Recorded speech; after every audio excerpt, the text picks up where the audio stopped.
Good evening po mga minamahal na mga tagapakinig namin sa programang Ang Tinig ng Reformasyon.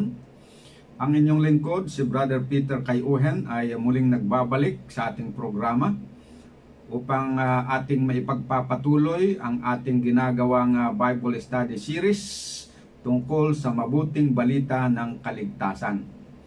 Kaya binabati ko po ang lahat na ating mga tagapakinig dito sa palibot ng ating istasyon. Magandang gabi po sa inyong lahat at nawa ay kayong lahat ay nasa mabuting kalusugan at handa ang inyong mga tainga na makinig sa ating programa at namnamin ang mga matatamis na mga katotohanan na nagmumula sa salita ng Panginoon, na ayon sa ating napag-aralan sa nakalipas, ang mga katotohanan na ito ang magpapalaya sa atin mula sa pang-aalipin ng kasalanan at mula sa mga maling mga aral. Kinding binabati ang ating mga listeners sa Facebook dahil naka-live po tayo ngayon sa Facebook. Magandang pakikinig para sa inyong lahat, mga minamahal na mga kapatid sa Luzon, Visayas at Mindanao. Sa atin pong pagpapatuloy ng ating pag-aaral ay tayo muna ay sagdaling manalangin. Dakilang Diyos sa kaitaasan po ng mga langit, sa gabing ito narito muli kami upang ipagpatuloy namin ang aming pag-aaral. Kaya't aming hinihiling na patnubayan niyo po kami ng inyong banal na espiritu. Tulungan niyo po ako na aking maipahayag ang katotohanan na inyong ibinigay sa aking kamay upang ipamahagi sa aking mga kababayan, mga kapatid at mga kaibigan. Ihanda rin po ang puso ng mga lahat na mga nakikinig na magkaroon sana sila ng mapagpakumbabang puso at handa ang kanilang isip na tanggapin ang inyong mga salita na aking ibabahagi sa kanila. Pagpatawad nyo ang aming mga kasalanan, ito po ang aking dalangin sa pangalan ng aming Panginoong Jesus. Amen. So, good evening brothers and sisters. Tuloy-tuloy po tayo sa ating pag-aaral. Ang paksa na pag-aaralan natin ngayong gabi ay tungkol pa rin sa paglaya sa maling aral ukol sa kaluluwa. Ngayong gabi ay mayroon tayong lilinawin at sasagutin na isang mahalagang tanong na may kaugnayan sa paksa ng immortality of the soul o immortal na kaluluwa o kaluluwang walang kamatayan. Na yun po ang ating tinalakay sa loob ng 2 gabi. Pagkatapos kasi ng ating programa kagabi ay may isang listener na nagtanong sa akin. Ang tanong niya ay ganito: kung totoo yung ating pinag-aralan sa Bible na walang immortal na kaluluwa ang tao na nilalang ng Diyos sa alabok ng lupa, kundi ang bumubuhay sa kanya ay ang hininga ng buhay na inihinga ng Diyos sa butas ng kanyang ilong, bakit may mga pangyayari na kapag may taong namatay ay may nagpapakita na ang itsura ay pareho sa itsura ng namatay, at kung minsan nagsasalita pa at ang boses ay pareho sa boses ng mga namatay? Yan po ang katanungan na bibigyan natin ng pansin ngayong gabi. Kaya niya daw ito itinanong kasi may kaibigan siya na nagkwento na noong namatay daw ang tatay niya, samantalang nakaburol pa, siya daw ay pumasok sa kwarto at may nakita siya doon na nakaupo at kamukhang-kamukha ng tatay niya. Hindi daw siya nakakilos kundi basta tiningnan lang niya ng ilang sandali bago ito basta lang nawala. Kaya't batay sa ganitong karanasan at sa iba pang mga pangyayari na katulad nito, ay naniniwala ang marami na ang tao ay talagang may kaluluwa na humihiwalay sa katawan sa oras ng kamatayan at nabubuhay bilang espiritu na walang katawang laman. Ngunit may sariling pag-iisip at damdamin. Dahil kung minsan nga nakapagsasalita, tapos kumikilos, may nagagawa. Kaya't ang tanong, hindi ba ito sapat na patunay na mayroon talagang kaluluwa ang tao na walang kamatayan? Yan. Yan po ang katanungan. So linawin po natin mga kapatid. Totoo po na may mga nangyayaring ganyan. Hindi po natin sinasabi na walang nangyayaring ganyan. Totoo po yan na may ganyang mga nangyayari. At ako po, wala akong personal na karanasan. Pero meron akong mga naririnig na mga patutuo na may mga karanasan na ganyan. At meron nga akong kamag-anak na namatay na may nagpatutuo tungkol doon sa kanya. Ayon sa patutuo ng kanyang mga katrabaho, the day after na siya ay namatay, ay mayroon daw silang nakita na pumasok sa opisina nila na tao na sa mukha at damit ay parehong-pareho sa kamag-anak ko. Naka-opisina nga nila. Pinansin pa nga daw ng isang kaopisina nila na sinabi, mabuti at pumasok ka na sa trabaho. Alam kasi nila na nagbakasyon siya dahil nagkasakit nga. Pero hindi daw siya umimik. Basta pumasok, tapos pumunta doon sa isang table, tapos ay lumabas din. After na lumabas, ay hindi na nila alam kung saan siya pumunta dahil yung mga taong nasa labas ay wala naman daw silang nakita na taong pumasok at lumabas. Yung kamag-anak ko na wala naman daw silang nakita na siya pumasok at lumabas. Yun lang nasa loob ng opisina ang nakakita. Kaya't ang conclusion nila ay kaluluwa ng katrabaho nilang namatay ang nakita nila. Yan. Bakit sila nakakonclude ng ganyan? Dahil doon sa nakita at dahil meron silang naririnig na aral na meron ng kaluluwa ang tao na hindi namamatay. Katawan lang namamatay pero yung kaluluwa hindi. Yan. Dahil doon sa aral na yon na tinanggap nila, so nung nakakita sila ng ganyan, agad-agad na yon ang kanilang conclusion. So, yan po mga kapatid. Totoo po ang mga pangyayaring ganito. Hindi po natin masasabi na inimbento lamang ng mga tao ang kwento, kundi talagang totoo na may nangyayaring ganyan. Kaya minsan hindi natin masisisi kung bakit may naniniwala dito sa tinatawag na immortality of the soul doctrine. Pero sinasabi ko nga na kami na mga pagano, yan din ang pinagbasehan ng aming pananampalataya. Kasi para bang obviously, merong basehan. May karanasan na pinagbabasehan. Ayan. So, ganun ang aming paniwala. So, yun ang masasabi natin na meron talagang mga pangyayari na ganyan. Kaya lang, yung conclusion na yun ay kaluluwa ng mga namatay ay salungat na yun sa Bible. Kaya kung hindi tayo naniniwala sa Bible, siyempre maniwala tayo na kaluluwa nga ng mga namatay yun. Pero kung tayo naniniwala sa Bible, magkakaroon tayo ng ibang explanation doon. Sa halip na sabihin na kaluluwa. Kasi nga, malinaw naman yung sinasabi sa Bible na ang tao, pinag-aralan na nga natin ng dalawang gabi, na ang tao ay walang kaluluwa na walang kamatayan. There is no such thing in the Bible na tinuturo na immortal soul.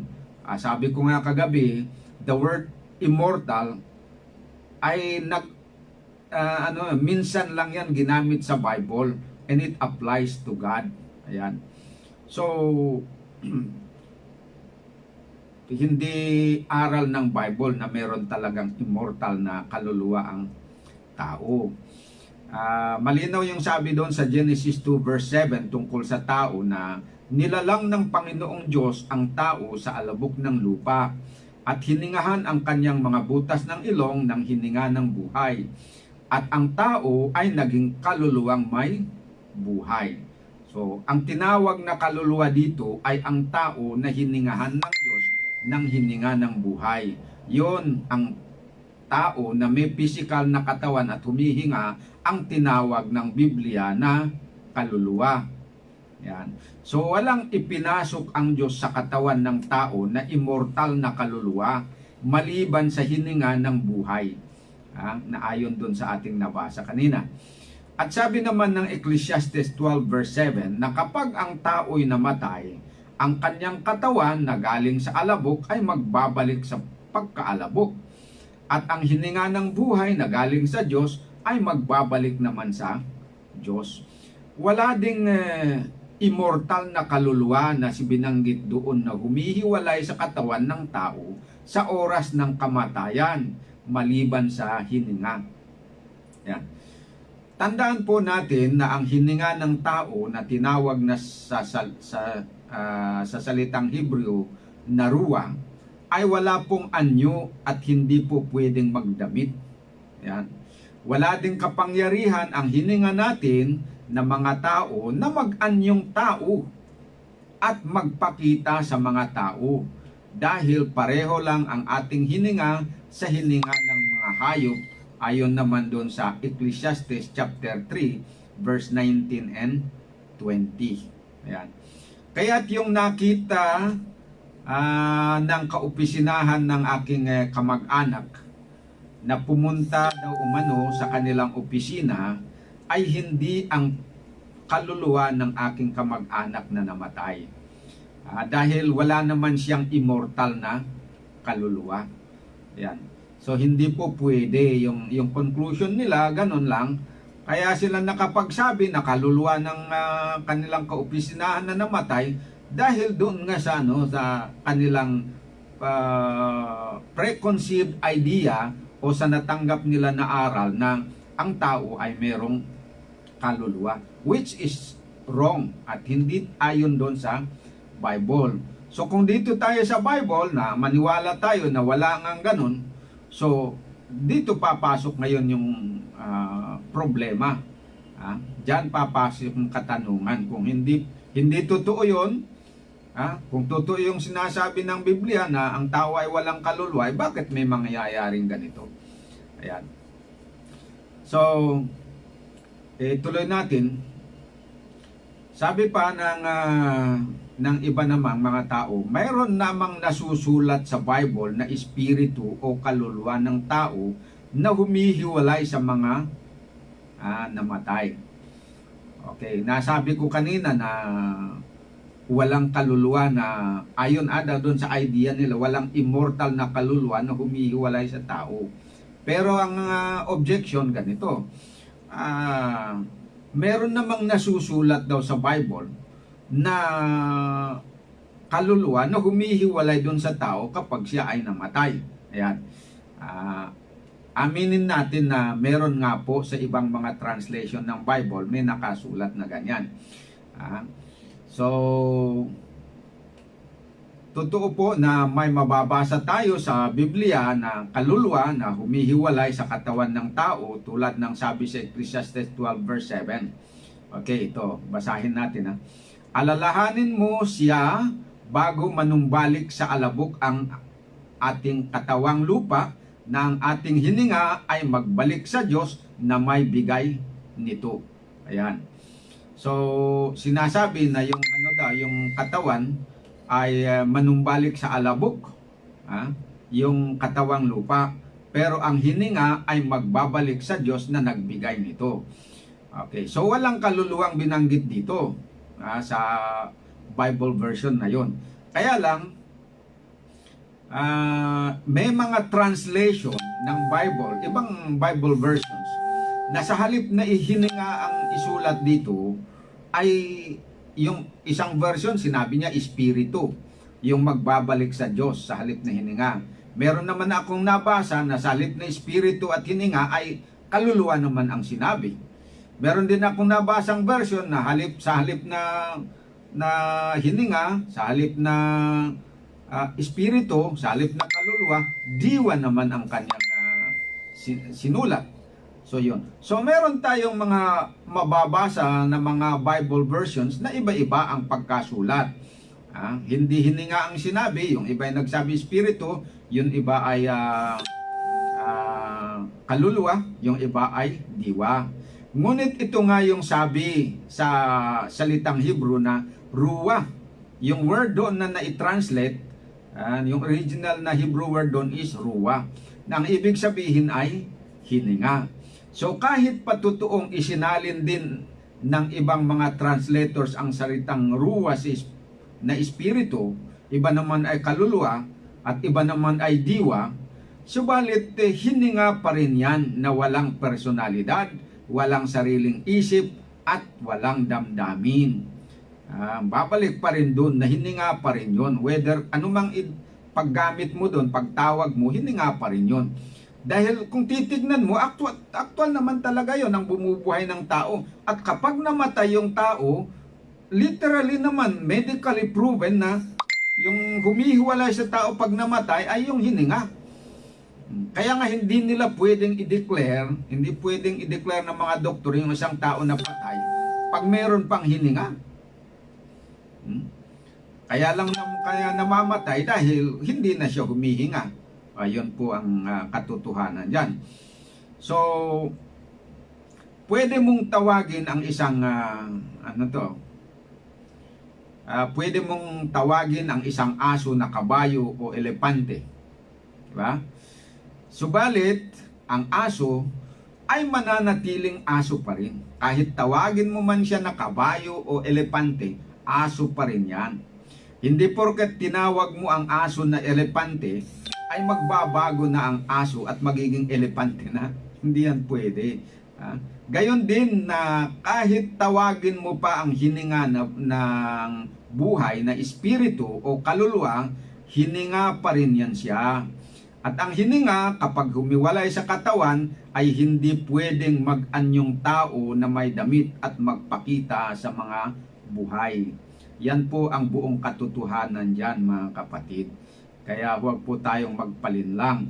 Bumasa tayo ng isa pa na halimbawa na kung saan ang hininga ay tinawag ng mga mandarayang translators. Sabihin kong mandaraya dahil talagang mandaraya sila.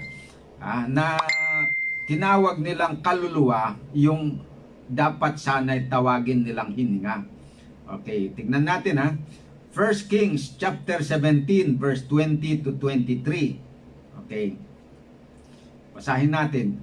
At siya'y dumaing sa Panginoon at nagsabi, O Panginoon kong Diyos, dinalhan mo rin ba ng kasamaan ang bao na aking kinatutuluyan sa pagpatay sa kanyang anak? Itong nagsasalita dito ay si Elias. At siya'y umunat sa bata na maikatlo, kasi patay yung bata So pinahiga yung bata, tapos siya ay humiga din sa ibabaw ng bata, na doon umunat sa bata na makaitlo, may katlo, at dumaing sa Panginoon at nagsabi, O Panginoon kong Diyos, idinadalangin ko sa iyo na iyong pabalikin sa kanya ang kaluluwa ng batang ito. Sa verse 22, at dininig ng Panginoon ang tinig ni Elias, at ang kaluluwa ng bata ay bumalik sa kanya, at siya'y muling nabuhay. So yung translate nila dito na kaluluwa, sa Hebrew ay ruwa, na ang basic meaning is hininga. Pero dito, sa halip na hininga, tinawag nila na kaluluwa. Ayan. So, imagine yung senaryo, may batang patay, walang hininga. Pagkatapos, noong nanalangin ngayon si Elias, ay ibinalik ng Diyos yung kaluluwa sa kanya. At dahil bumalik yung kaluluwa ng bata, siya ngayon ay nabuhay na humihinga. O ano ang magiging conclusion nyo doon? Ibig sabihin na yung kaluluwa, dating nasa bata, umalis. Ngayong umalis, pinabalik ng Panginoon, kayo yung bata ay nabuhay. Nung umalis yung kaluluwa, namatay yung bata. Nung bumalik yung kaluluwa, nabuhay yung bata. Pero tignan mo sa aktual, ano ba yung anong pagkakaiba ng patay at saka nung nabuhay? Nung patay, hindi siya humihinga. Nung nabuhay, humihinga na siya. So, sabi pa ng mga Espanyol, entonces, ibig sabihin nun, yung hininga, yun yung tinawag na kaluluwa. Yan mga kapatid, ang katotohanan dyan. Okay. So, yan ang sinabi. So, ano daw po ang sabi rito na bumalik sa bata? Ayon doon sa talata, ang kaluluwa ng bata ay bumalik sa kanya at siya ay nabuhay muli.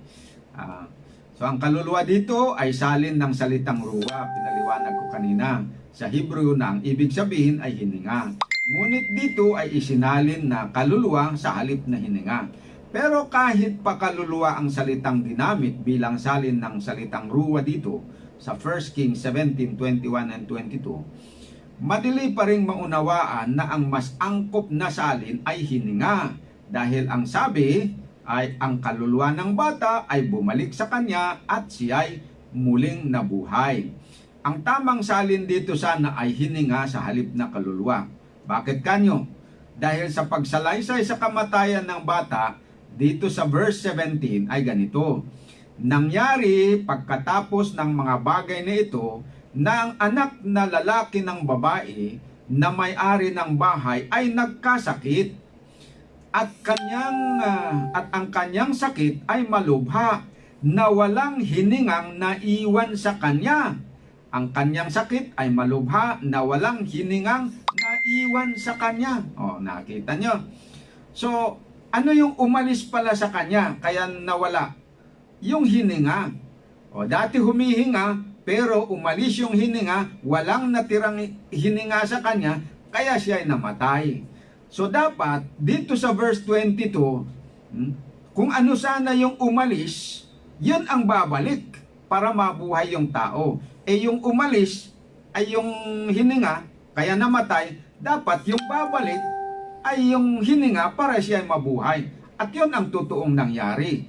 Pero ang problema dito sa mga translators, tama yung pagka-translate sa 17 na hininga ang translation ng ruwa, pero pagdating dito sa 21 and 22, pinalitan nila yung translation na sa halip na hininga, to be consistent, ginawa naman nilang kaluluwa.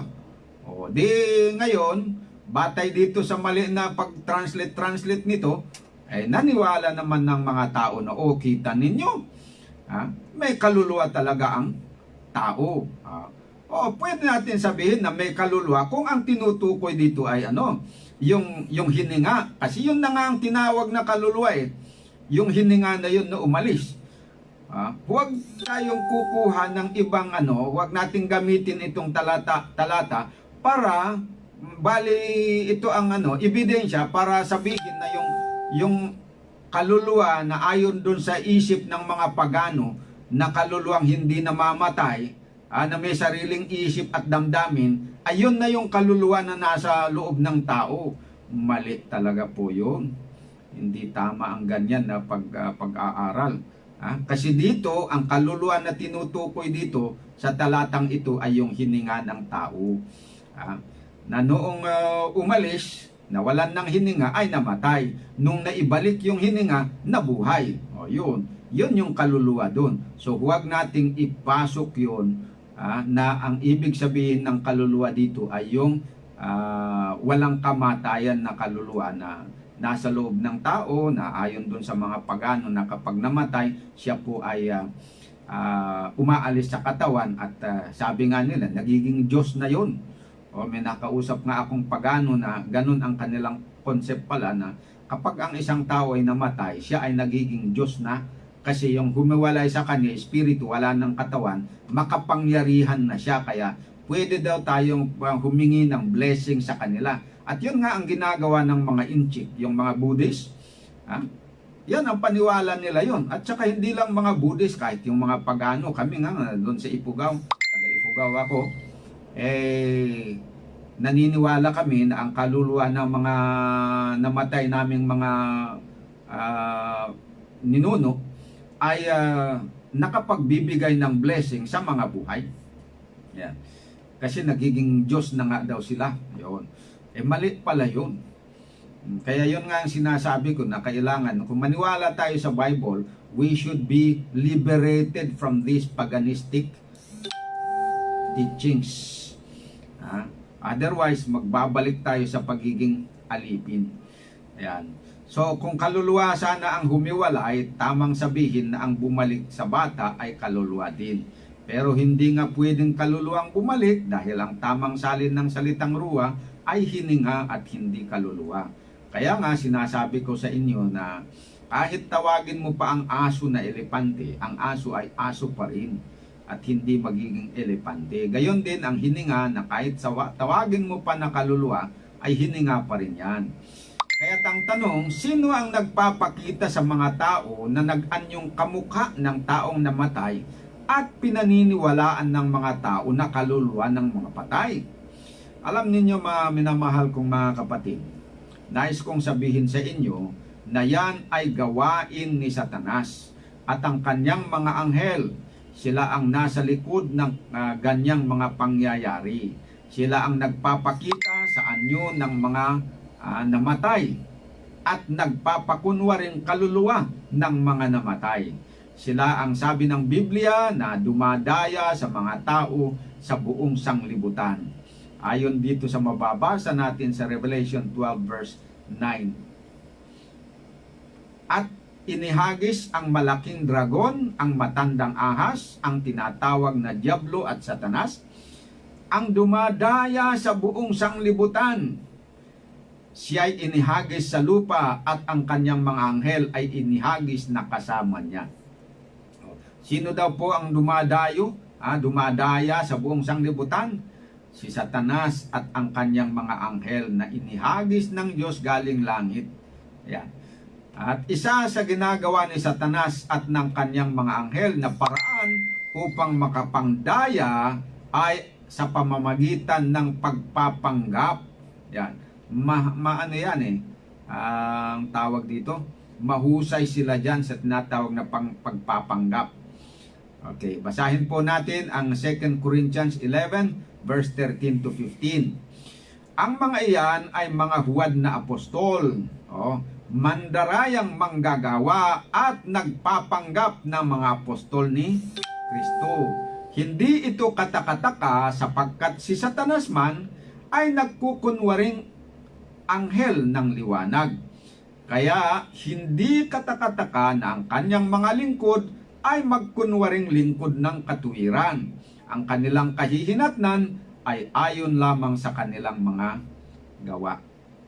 So upang makapangdaya ng tao, upang makapangdaya si Satanas at ang kanyang mga anghel ng tao, ang mga manggagawa ni Satanas ay kanyang tinuruan na magkunwaring mga apostol ni Kristo at lingkod ng katuwiran. Bagamat sila ay hindi naman lingkod ng katuwiran, kundi lingkod ng kasalanan, pero nagpapakunwari sila na sila ay lingkod ng katuwiran, nagpapakunwaring mga apostol ni Kristo, although sila ay mga apostol talaga ni Satanas. Hindi daw yan nakapagtataka dahil yung kanilang amo o pinuno na si Satanas ay talagang ganun din ang ugali. Nagkukunwari rin siya na anghel ng kaliwanagan. Subalit hindi lamang pagpapanggap at pagkukunwari ang kaya nilang gawin, kundi kaya pa nilang baguhin ang kanilang anyo. Yung actual talaga bang baguhin yung anyo, hindi lang kagaya ng ng tao na manggagawa ng bulaang apostol, na hindi naman mababago yung anyo niya bilang tao, pero magpapanggap siya lang na apostol ng katuwiran o apostol ni Kristo. Pero ang nagagawa ng ni Satanas at saka yung mga anghel, mas higit pa dyan. Kasi ito, yung mga false apostles, mga tao yan limited ang kanilang magagawa, magpakunwiri lang.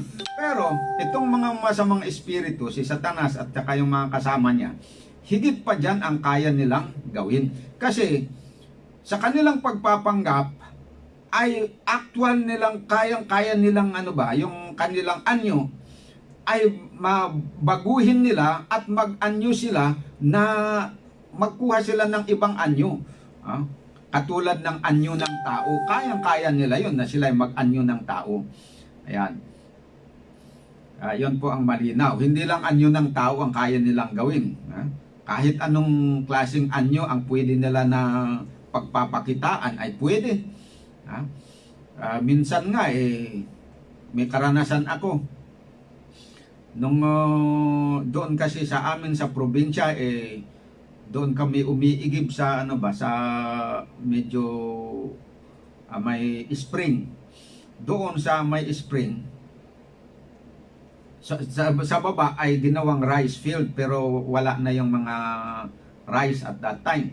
So nung ako'y pumunta doon na mag-igib ay napatingin ako doon sa baba. Parang nakakita ako ng ahas na malaki. Malaki talagang ahas yung nakita ko. Ay natakot ako at bigla akong tumalikod na tumakbo. Pagtakbo doon sa dulo, tumingin ako doon sa pinagkitaan ko ng ahas, wala naman ng ahas. Kaya ang conclusion ko doon ay nagpakita na naman yung masamang espiritu, nag-anyo ng ahas. Kasi yung literal na ahas yun, with that span of time na tumakbo ako at ako'y tumingin sa likod, ay hindi siya pwedeng nakaalis kaagad. Kung totoong literal na ahas yun. So ang conclusion ko, hindi talaga literal na ahas yun. Masamang espiritu yun na nagpakita, nag-anyong ahas. Na pwedeng yan, makita mo maya-maya, wala. Yan ang kakayahan ng mga masasamang espiritu. Okay. Kayang-kaya nilang baguhin ang kanyang anyo at magpakita sa anyo ng tao. Ang kakayahan na magbago ng anyo at magpakita sa anyo ng isang tao ay hindi lamang si Satanas at ang kanyang mga kasamahan ang nakakagawa ng ganyan, kundi pati ang Diyos at ang mga mabubuting anghel ay nagagawa rin nila ang magpakita sa ibang anyo tulad ng anyo ng tao. Ayan. Kasi alangan naman na kaya ni Satanas yun, hindi kaya ng Panginoon at hindi kaya ng ibang mga anghel na loyal sa Panginoon. Kaya din nila yun dahil ang Diyos mas makapangyarihan kaysa kay Satanas. At saka yung ibang anghel, kapantay lang yan ni Satanas. Mga anghel din yan sila. So kung ano yung kaya ni Satanas, kaya din ng mga mabubuting anghel. Pare-parehas kasi silang mga anghel Yan. So yan po ang totoo. Kaya ng mga anghel na baguhin ang kanilang anyo at magpakita sa ibang anyo. Yan. Sa panahon ni Abraham, ito ang patutuon natin, sa panahon ni Abraham, ang Panginoong Diyos at dalawang anghel ay bumaba dito sa lupa at nagpakita kay Abraham sa anyo ng 3 katao. Basahin po natin ang nakasulat sa Genesis 18 verse 1 to 5. At napakita ang Panginoon sa kanya sa mga punong encina ni Mamre habang siya ay nakaupo sa pintuan ng tolda ng kainitan ng araw. At tiningnan ang kanyang mga mata at nagmalas at narito 3 lalaki. Nakakita siya ng 3 lalaki ay nakatayo sa tabi niya. At pagkakita niya sa kanila ay tinakbo niya upang sila'y salubungin mula sa pintuan ng tolda. At yumukod siya sa lupa at nagsabi, Panginoon ko. Ay yung salitang Panginoon dito, yun yung ordinary na greetings nila sa mga tao. Para bang master, ganyan. Panginoon naman sa Tagalog ang translation. Kung ngayon nakakasumpong ako ng biyaya sa iyong paningin, ay pinamamanhik ko sa iyo na huwag mong lagpasan ang iyong lingkod. Itulot mong dalhan kayo rito ng kaunting tubig at maghugas kayo ng inyong mga paa at magpahinga kayo sa ilalim ng kahoy, sa lilim ng kahoy. At magdadala ako ng isang subong tinapay at inyong palakasin ang inyong puso at pagkatapos ay magsipagtuloy kayo. Yamang kayo naparito sa inyong lingkod at nagsipagsabi, mangyari ang ayon sa iyong sinabi. Yun. So inimbita ni Abraham yung tatlong lalaking nakita niya na bago sila tumuloy sa kanilang paroroonan ay saglit muna silang magpahinga sa kanyang lugar at bigyan sila ng paglilingkod, pakainin, painumin, ganyan. Ibig sabihin, very hospitable itong si Abraham sa mga strangers. Yan. Ang sabi rito na tatlong tao na nakita ni Abraham. Yun ang pagkakita niya, talagang tao, talagang pagkakita niya sa kanila. Pinakain nga niya sila at hindi talaga napatunayan na kung babasahin natin, lumalabas na yung makita niyang tatlong tao ay hindi ordinaryong taong katulad natin. Ang isa sa kanila ay ang Panginoong Diyos at ang dalawa naman ay dalawang anghel. Sila ay nagbago ng anyo at nagpakita sa anyo ng tatlong tao. Kaya't pagkakita ni Abraham ay tatlong tao ang kanyang nakita. Sa pamagitan ng kanilang pag-uusap ay doon na nalaman ni Abraham na hindi pala ordinaryong tao ang kanyang bisita. Tuloy nating basahin ang kanilang pag-uusap dito sa verse 9 to 15. At sinabi nila sa kanya, saan naroon si Sarah na iyong asawa? Kilala nila yung pangalan, kaya siyempre magtataka itong si Abraham. Ba't nila kilala kaya itong asawa ko? Ngayon ko lang ito nakita. Paano nila nakilala ang pangalan ng asawa ko? At sinabi niya, narito, nasa tolda. At sinabi niya, yung nagsasalita, walang salang di ako babalik sa iyo sa ganitong panahon ng taong darating. At narito'y si Sarah na iyong asawa ay magkakaanak ng isang lalaki. Kung ikaw si Abraham doon, edi talagang masurprise ka, mag-iisip ka, sino kaya itong kausap ko? Ordinaryong tao ito o saan kaya galing? Hindi ko ito minsan nakita, yung tao na ito. Doon siya nakapag-isip na, hindi ito ordinaryong tao. Biro mo yan, nangako na manganganak yung aking asawa. Yan. At narinig ni Sarah sa pintuan ng tolda na nasa likod niya. Si Abraham at si Sarah ay matatanda na at lipas na sa panahon. At tinigilan na si Sarah ng kaugalian ng mga babae. Nagmenopause na siya. Okay, tapos pangangakuan na manganganak after 1 year. Kaya nung narinig ni Sarah yung sabi, natawa siya sa kanyang sarili at sinasabi, pagkatapos na ako'y tumanda ay magtatamo ako ng kaligayahan at matanda na rin pati ang Panginoon ko. At sinabi ng Panginoon kay Abraham, bakit tumawa si Sarah na sinasabi, tunay kayang ako'y manganganak na matanda na ako? Di lalo ngayon namangha si Abraham. Kasi paano niya alam? Nandun sa loob. Hindi naman malapit yung tolda doon sa kanilang inuupuan. Yan. So, pero paano kaya niya alam? Yan ang mga katanungan doon. So, may anumang bagay kayang napakahirap, tuloy ng Panginoon, na sa tadhanang panahon ay babalik ako sa iyo na sa taong darating at si Sarah ay magkakaanak ng isang lalaki. Nang magkagayoy, nagkaila si Sarah na sinasabi, hindi ako tumawa sapagkat siya ay natakot. Ngunit sinabi niya, hindi gayon, kundi ikaw ay tumawa. Ayan. So naging malinaw na dito sa pag-uusap nila, hindi talaga ordinaryong mga tao ito, yung kausap niya. Kundi yung isa doon sa kausap niya ay Panginoon pala. Paano naman natin alam na yung dalawang lalaki ay mga anghel ng Diyos? Ituloy po natin ang ating pagbasa sa Genesis 18 verse 19 naman. At nangagtindig doon ang mga lalaki at nangagsitindig sa dakong Sodom at sinamahan sila ni Abraham upang ihatid sila sa daan. So, di ba tatlo sila? Ngayon, tumindig ngayon yung dalawa para pupunta doon sa Sodom. Naiwan yung isa. So itong dalawa, sinamahan ngayon ni Abraham, inihatid doon sa daan hanggang sa sila ay nagkahiwalay. So naiwan itong isa. At kung itutuloy yung babasahin, ito yung tinawag niya na Panginoon. At sa talata, sa ibang version doon, ang ginamit doon ay Jehovah o Yahweh.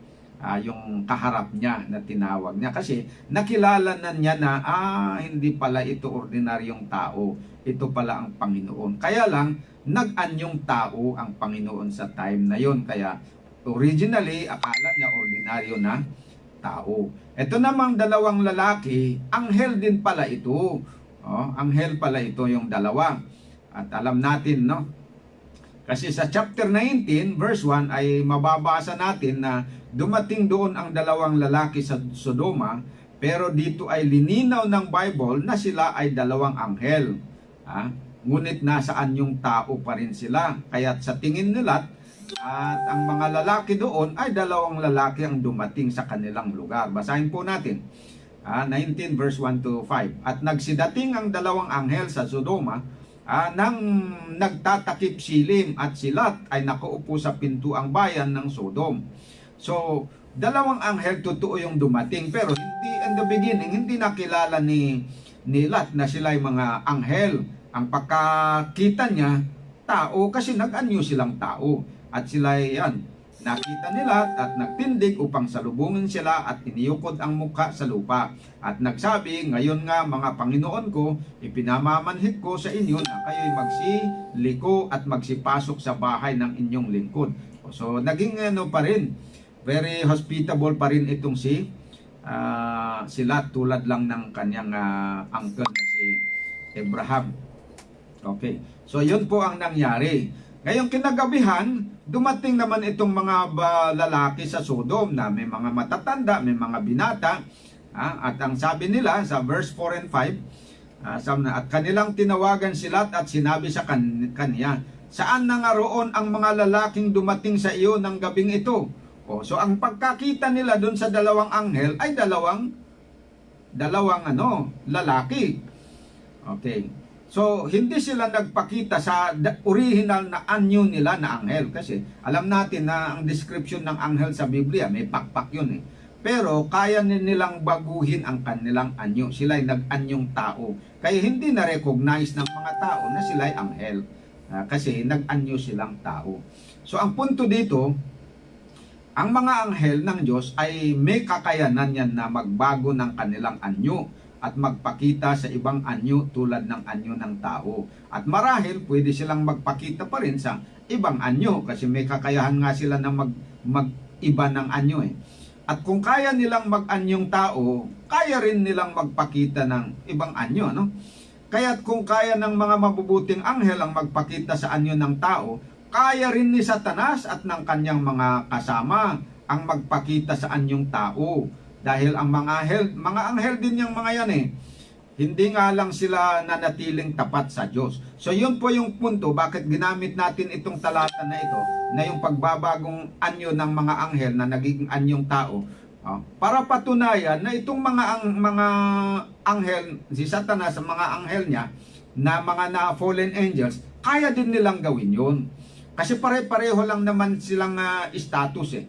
Mga anghel yung likas nila. Yan po ang point kung bakit natin sinabi. So, bakit kaya ng mga anghel, mabubuti man o masasamang anghel, ang magbago ng kanilang anyo? Sapagkat sila ay walang physical na katawan na katulad po natin. Tayo, hindi natin kayang magbago ng ating anyo . Sila po ay nilalang na may likas na espiritu na tulad ng Diyos na espiritu. Basahin po natin ang Hebrews chapter 1 verse 13 and 14. Kailanman hindi sinabi ng Diyos na sa sino mang anghel, maupo ka sa kanan ko hanggang lubusan kong mapasuko sa iyo ang mga kaaway mo. Hindi ito sinabi ng Diyos doon sa mga anghel. Ito'y sinabi niya sa kanyang anak. Okay. Itong mga anghel, iba naman sila.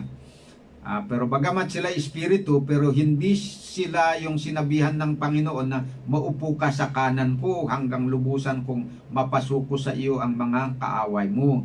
Verse 14, ano ang mga anghel? Yan ang tanong. Ano ang mga anghel kung ganon? Sila'y mga espiritong naglilingkod sa Diyos at mga isinugo upang tumulong sa mga magkakamit ng kaligtasan. O, nakita niyo? Etong mga anghel ay mga espiritong naglilingkod sa Diyos. So hindi sila tulad natin na tao na physical, may physical body. Yung likas ng kanilang kalagayan ay spirit. At alam natin, ang sabi ni Kristo, yung spirit ay walang buto at walang laman na tulad ng tao na may buto at laman. Ayan. So ang mga nilalang na nasa kalagayan na espiritu ay may kakayahan na higit sa kakayahan ng tao na may physical body. Okay, mapapatunayan natin yan sa Psalms 103 verse 20 and 21.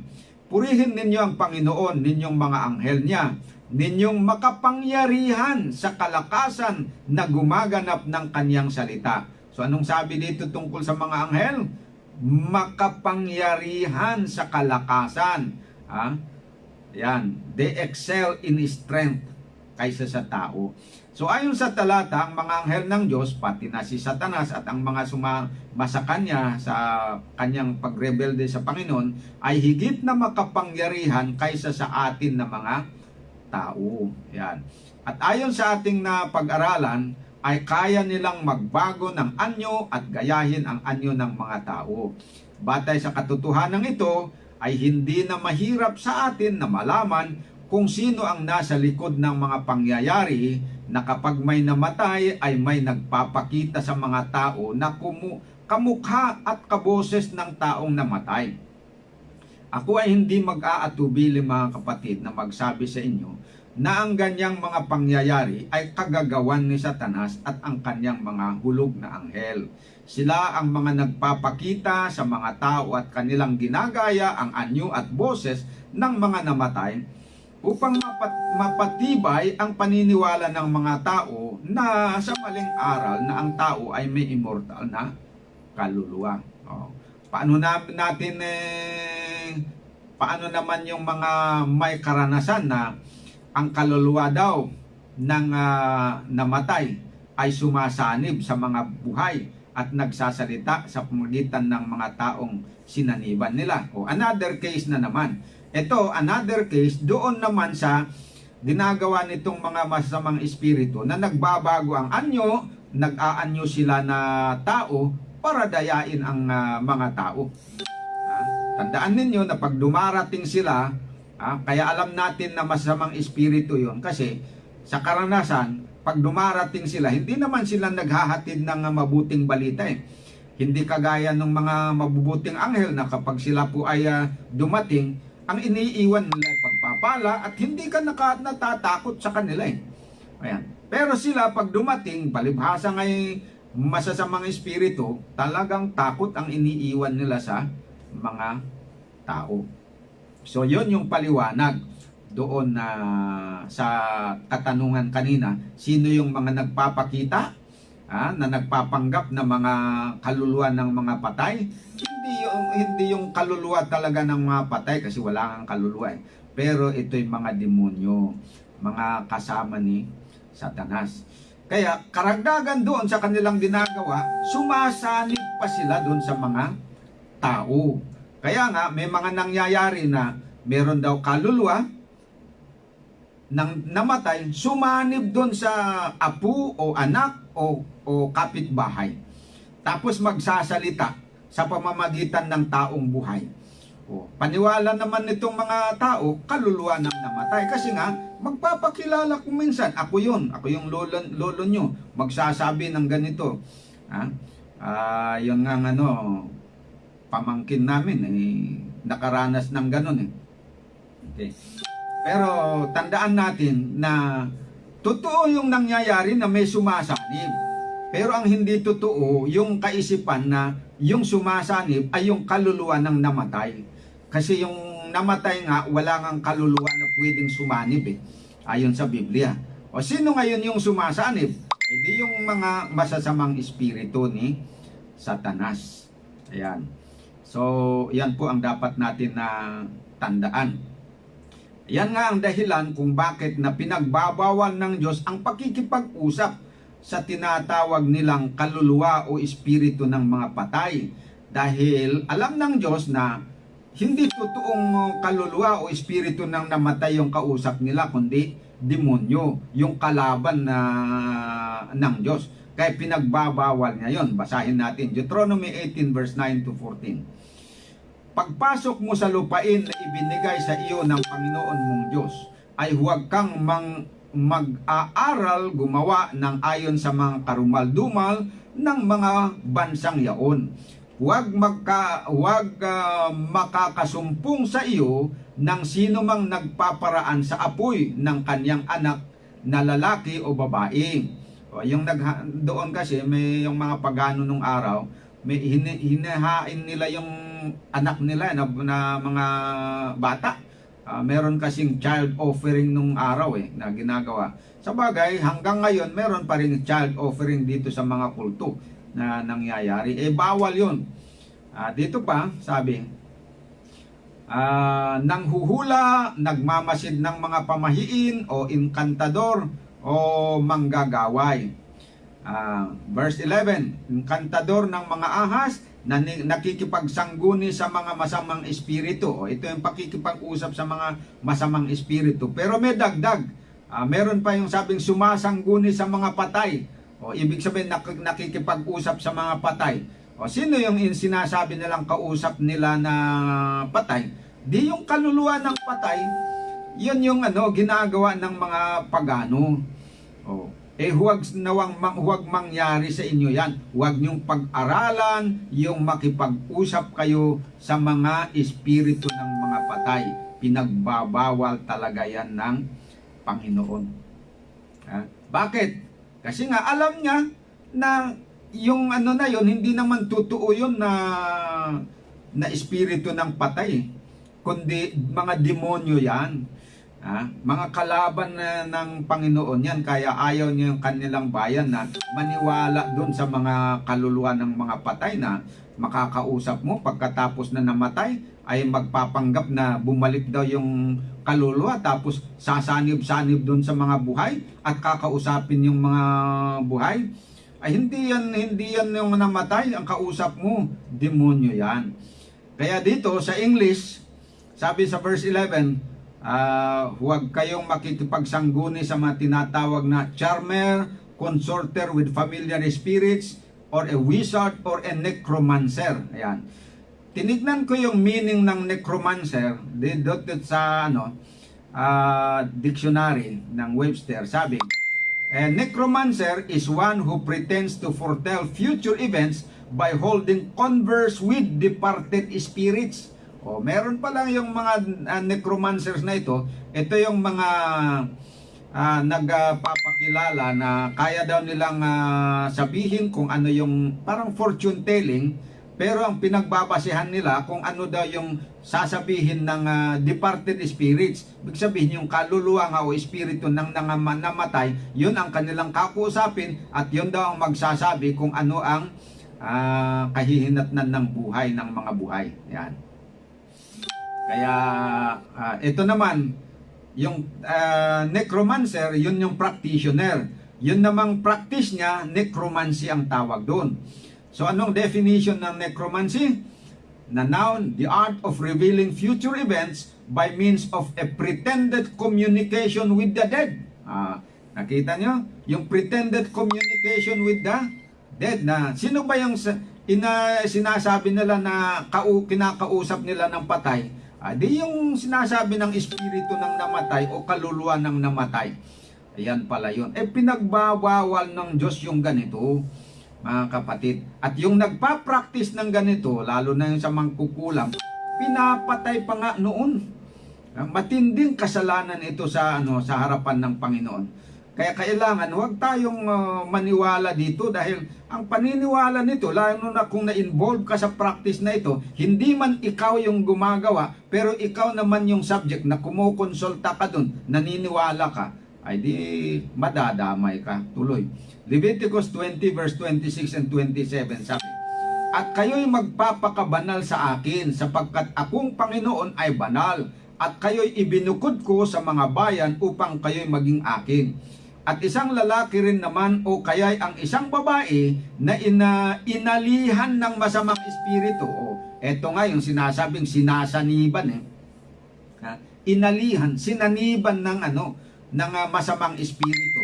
O, at sasabihin na yung sumanib kaluluwa ng lolo mo yung sumanib. Tapos sasabihin nun, kasi doon, kaya may ganitong nangyari, nagkasakit kasi meron kayong pagkukulang. Kaya kailangan ang gagawin ninyo maghain kayo ng ganito, maghain kayo ng 2 baboy. Yan na yung mga gawa ng mga pagano. Pero hindi lang pagano, pati mga Kristiyano naniniwala sa ganyan kasi inadapt din nila yung the same na doktrina ng mga pagano na ang tao ay may kaluluwa na hindi namamatay, na sumasanib. Pag namatay, umaalis sa katawan, sumasanib sa mga buhay. Yan na yung sinasabi natin na gawa pala yan ng mga masasamang espiritu.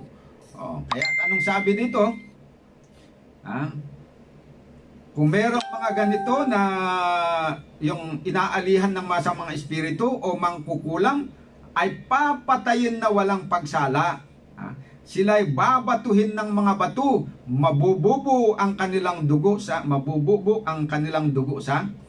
kanila. Bakit pinagbabawal yan?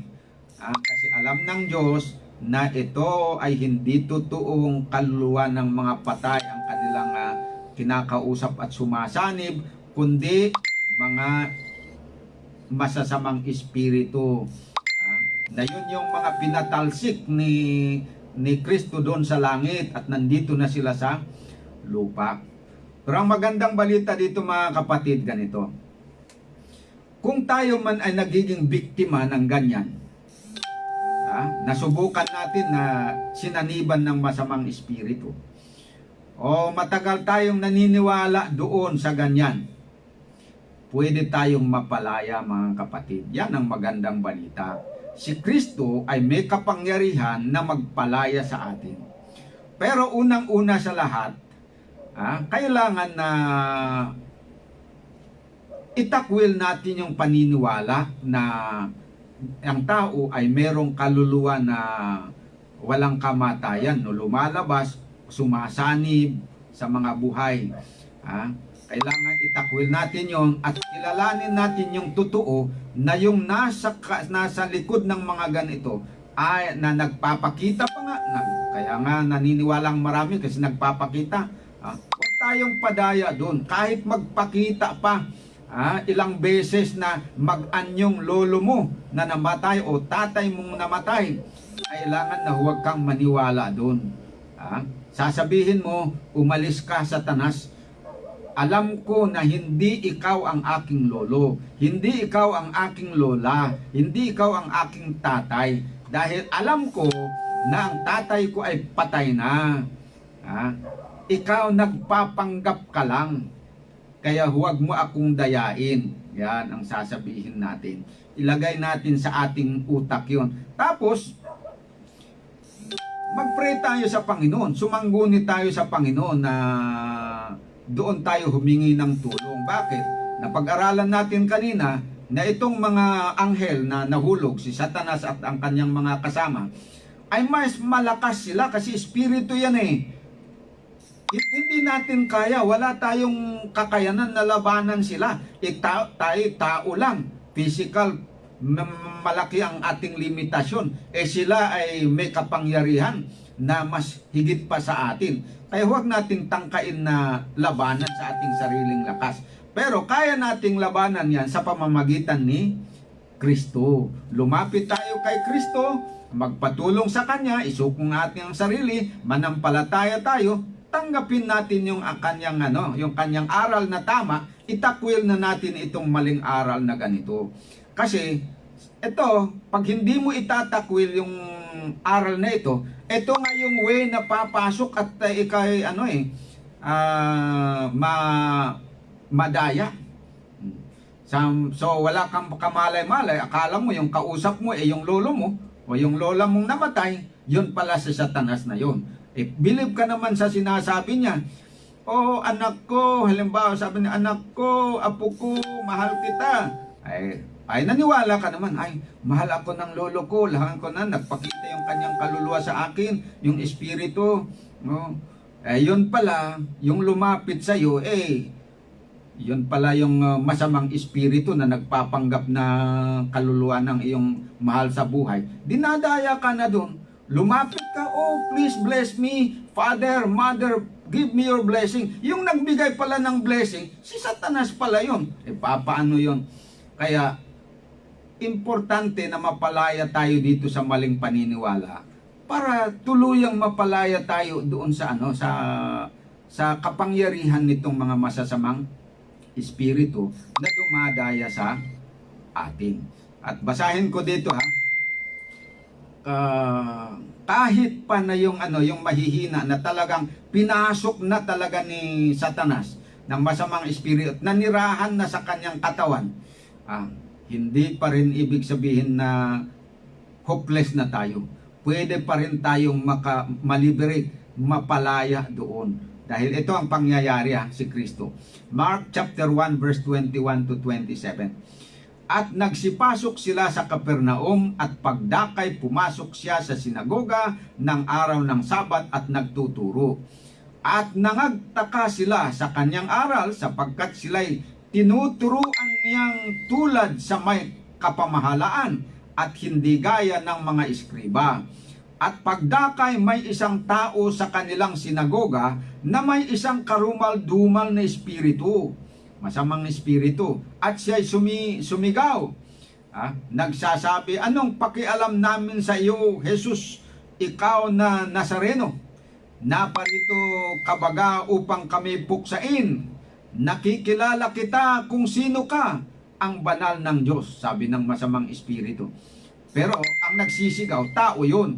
Kasi yung espiritu sumanib doon sa katawan ng tao. At sinaway siya ni Jesus at nagsasabi, tumahimik ka at lumabas ka sa kanya. At ang karumal-dumal na espiritu nang mapangatal niya siya at makapagsisigaw ng malakas na tinig ay lumabas sa kanya. At silang lahat ay nangagtaka. Ano pat sila rin ay nangagtatanungan na sinasabi, ano kaya ito? Isang bagong aral yata? May kapamahalaan o may kapangyarihan. Nag-uutos pati sa mga karumal-dumal na espiritu at siya'y tinataliman nila. Ayun, ang patutuon ng mga tao. Eyewitness sila doon sa ginawa ni Kristo. Na kaya ni Kristong pasukuin ang mga masasamang espiritu. Natatakot sila doon. Kasi kilala nila si Kristo Tinalaban na nga nila si Kristo doon sa langit nung una. Talo sila. Nung dumating si Jesus dito, bagamat nagkatawang tao, hindi pa rin nila kinaya. Kayang-kaya pa rin ni Kristo sila na palayasin. Kaya ang ibig sabihin nun, kung naging biktima man tayo dito sa mga maling aral, ng masamang ng kaluluwa, na ito yung way ng mga kaaway para mapaniwala yung mga tao maipasok at makontrol nila ang mga tao na sumunod sa kanilang mga kagustuhan. Kayang-kaya ni Kristo na tayo ay palayain. Sumampalataya lamang tayo sa Kanya, at tayo patatawarin sa lahat ng ating mga ginawang kasalanan. At kung isuko natin ang ating sarili, magtiwala tayo sa Kanyang ginawa, na Siya ay namatay para mabayaran ating mga kasalanan. Kung kikilalanin natin yon at diyon ang gamitin natin na dahilan na humingi ng patawad, tiyak na mapapatawad tayo. Yan. At kahit na tayo po ay walang katuwiran, hindi tayo matuwid, pero dahil sa katuwiran ni Kristo, alang-alang sa Kanya, tayo ay tatanggapin at aariing matuwid. Dahil sa ating pananampalataya. At pupupkumpin tayo ng Diyos bilang Kanyang mga anak at ibibigay niya sa atin yung banal na espiritu para hindi na makapasok yung masamang espiritu sa atin. Kasi nandun na yung bantay na banal na espiritu eh. Makakabalik lang si Satanas o yung kanyang mga espiritu sa atin kung yung espiritu ni Kristo ay pinaalis natin dahil tayo ay suwail. Kung makaalis yung banal na espiritu, maaari siyang papasok ulit. Pero habang tayo ay tapat, mga kapatid, hindi tayo iiwan ng banal na espiritu, hindi makakapasok, hindi tayo pwedeng saniban ng banal na saniban ng masamang espiritu kung ang banal na espiritu ay nasa sa atin. Yan po ang guarantee. Kaya aking hinahamon ang kayo na mga tagapakinig at mga kapatid, kung meron tayong biktima ng ganito, huwag tayong mag-alala. Isuko lang natin ang sarili natin at ang Diyos ay magbibigay ng kalayaan sa atin. Pero pakiusap, unang-una mga kapatid, itakwil na natin yung mga maling aral para walang panghahawakan, walang dahilan pa na si Satanas ay hahawakan niya tayo o lalapitan niya tayo. Kasi alam niya na paglalapit siya ng ganyan at alam natin, pwede nating kalabanin sa pagitan ng pananampalataya. So maraming salamat po sa inyong pakikinig. Pagpalain po nawa kayo ng Panginoon at nawa po ay sama-sama tayong mapalaya dito sa masasamang impluensya ng Espiritu at mga maling aral. Tayo po ay manalangin. Dakilang Diyos, sa kaitaasan po ng mga langit, maraming salamat sa aming tinalakay na katotohanan. Nawa po ay isulat, ay pintal sa aming puso't isipan ang katotohanan na aming napag-alaman at palayain niyo po kami sa kapangyarihan ng masamang espiritu na nagpapanggap ng mga kaluluwa ng mga patay. At palayain po ang lahat ng mga nakikinig, tagapakinig namin. Kung meron pong mga naniniwala pa dyan sa mga maling aral na yan, ay naway palayain niyo po sila at ipalit po, ibigay sa kanila yung tunay na kaalaman ng katotohanan na siyang magpapalaya sa kanila. Ito po ang aking dalangin at patawarin mo po kami sa aming mga kasalanan sa pangalan ng aming Panginoon Jesus. Amen. Okay, dito po nagtatapos ang ating pag-aaral at maraming salamat sa inyong lahat, sa inyong pakikinig. Good night po at hanggang bukas na naman. Magandang gabi and happy sleep.